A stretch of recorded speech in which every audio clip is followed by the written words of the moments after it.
खबरों में बात कर लेते बीएमसी चुनाव की, जिसकी जबरदस्त तरीके से तैयारियां बहुत जोरों शोरों से चल रही है। ऐसे में महायुति का जो फॉर्मूला है वो तय होता हुआ नजर आ रहा है। बीजेपी को 137, शिवसेना शिंदे को 90 सीटें मिली हैं। तो आपको बता दें कि दोनों दल जो हैं अब उनके बीच में सीट फॉर्मूला तय हो गया है। वहीं दोनों दल अपने कोटे से सहयोगियों को सीट देने वाले हैं, यानी कि जो भी उनके साथ में दूसरे दल हैं उनको सीटें दी जाएंगी। इसी कोटे से बीजेपी शिवसेना शिंदे के उम्मीदवार आज नामांकन करने वाले हैं। और देखिए, ठाकरे ब्रदर्स के साथ में आने के साथ साथ में इस बार के चुनावों की जो सरगर्मी है वो और ज्यादा बढ़ गई है और लोगों के बीच में क्या कुछ ठाकरे ब्रदर्स के साथ में आने का असर पड़ता है, सीट फॉर्मूले का असर पड़ता है, ये भी देखना महत्वपूर्ण होगा। तो यानी इस बार चुनौती बड़ी है और इसी को लेकर मैदान में उतरने वाले हैं महायुति। और इसी को लेकर आपको बता दें कि 227 सीटें हैं बीएमसी चुनाव में कुल, और अब ये सीट फॉर्मूला तय हो गया है। आपको बता दें चुनाव 15 जनवरी को होगा और 16 जनवरी को नतीजे आएंगे। बीएमसी चुनावों में 227 सीटें हैं। पिछले कई दिनों से बीजेपी और शिवसेना शिंदे के बीच में सीटों को लेकर खींचतान चल रही थी, लेकिन फिलहाल सीटों का बंटवारा हो चुका है।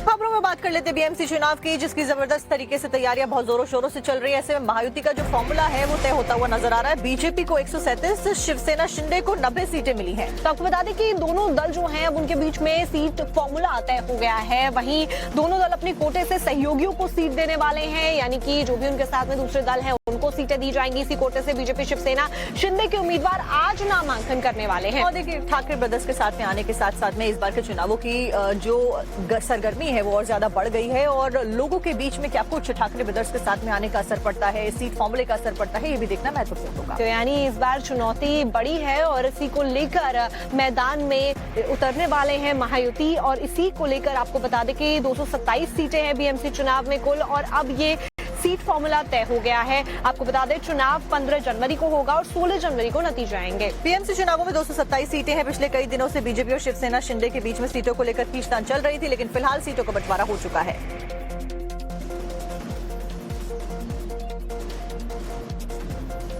खबरों में बात कर लेते बीएमसी चुनाव की, जिसकी जबरदस्त तरीके से तैयारियां बहुत जोरों शोरों से चल रही है। ऐसे में महायुति का जो फॉर्मूला है वो तय होता हुआ नजर आ रहा है। बीजेपी को 137, शिवसेना शिंदे को 90 सीटें मिली हैं। तो आपको बता दें कि दोनों दल जो हैं अब उनके बीच में सीट फॉर्मूला तय हो गया है। वहीं दोनों दल अपने कोटे से सहयोगियों को सीट देने वाले हैं, यानी कि जो भी उनके साथ में दूसरे दल हैं उनको सीटें दी जाएंगी। इसी कोटे से बीजेपी शिवसेना शिंदे के उम्मीदवार आज नामांकन करने वाले हैं। और देखिए, ठाकरे ब्रदर्स के साथ में आने के साथ साथ में इस बार के चुनावों की जो सरगर्मी है वो और ज्यादा बढ़ गई है और लोगों के बीच में क्या कुछ ठाकरे ब्रदर्स के साथ में आने का असर पड़ता है, सीट फॉर्मूले का असर पड़ता है, ये भी देखना महत्वपूर्ण होगा। तो यानी इस बार चुनौती बड़ी है और इसी को लेकर मैदान में उतरने वाले हैं महायुति। और इसी को लेकर आपको बता दें कि 227 सीटें हैं बीएमसी चुनाव में कुल, और अब ये सीट फॉर्मूला तय हो गया है। आपको बता दें चुनाव 15 जनवरी को होगा और 16 जनवरी को नतीजे आएंगे। बीएमसी चुनावों में 227 सीटें हैं। पिछले कई दिनों से बीजेपी और शिवसेना शिंदे के बीच में सीटों को लेकर खींचतान चल रही थी, लेकिन फिलहाल सीटों का बंटवारा हो चुका है।